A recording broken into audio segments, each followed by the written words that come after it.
So nobody was going to tell me that Top Boys is back on freaking Netflix. Not one soul. That's deep. That's real fucking grimy. Only on episode 3. Because I promised my fiance that I would not watch it any further without him. But homeboy is about to get left. I'm about to start watching the shit without him because it's that deep. He's a power fanatic. He's all about stars and his power. And I haven't got there yet. I tried it, but it's not for me. So I'm so glad that Top Boys is back. 6 years and it's finally back. So I'm going to just watch it without him. Now, once again, I'm only on episode 3. But I never knew that, the setting of this place. Of course, it's in the UK, it's in London, but I never knew that the whole summer house, I guess their way of saying the project is the summer house. I guess the summer house is fictional. It's supposedly in Hackney, East London. And you know what's crazy to me is that they can make shit that's supposed to be fictional look so fucking real. And to me, it's like, poverty is the same, but it has a different freaking accent. Cheerio, okay? Because those projects in the Hackney establishments or whatever look just like the projects that I grew up in, that you probably grew up in, your cousins and them probably grew up in.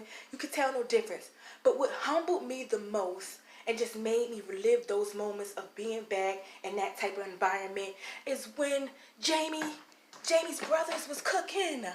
Like, Jamie's little brothers were cooking. They were on that freaking stove cooking fucking jerk chicken. The little 9-year-old one. And it just made me so humble and brought me back into, well, we weren't cooking no damn, 4-star meals or something that you can get at your local Jamaican restaurant. We wasn't cooking no curries. We might have been chopping up some hot dogs, mixing that in some rice. But it just made me miss those moments of being with my cousins and my family when we were left to our own devices and we only had each other. And I just, oh my God, even though you pray about getting out of poverty and out those moments, it's like, damn, I wish I can go back. I wish I can go back, but not to get off sidebar. But when he was cooking and they sat there like a family, it just lets you know that all those stereotypes about how we're not a unity and how we don't know how to be a family is incorrect. They sat at that freaking kitchen table and they tasted that boy's food. And even though I think his name is Aaron, he didn't like it, he still ate it. And they respected each other. And then it just brings me to tears. It just brings me to tears just to think about it. I don't know what really happened to the mother yet. I don't think I was alert and attentive during that episode where he was talking at the bench about his mom or whatnot.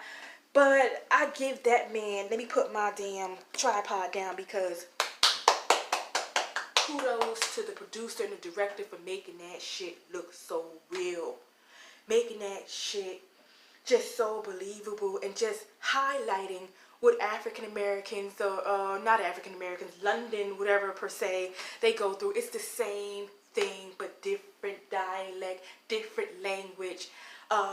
Also, what I like about this, them bringing to a head is the deportation.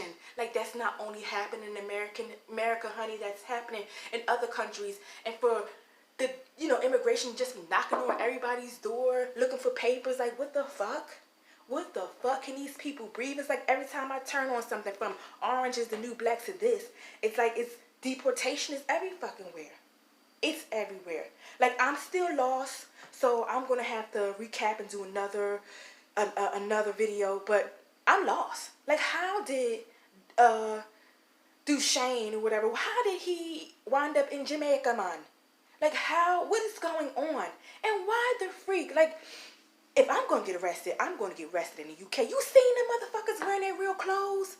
Like, they were wearing their real clothes amongst them correctional officers.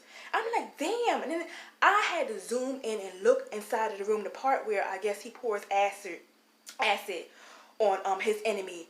And I'm sorry, I know it was gruesome and it was gory and shit, but I wasn't looking at that. I was looking like, dang, they got cabinets in that jail? Oh my God. What is that, a stove in that prison?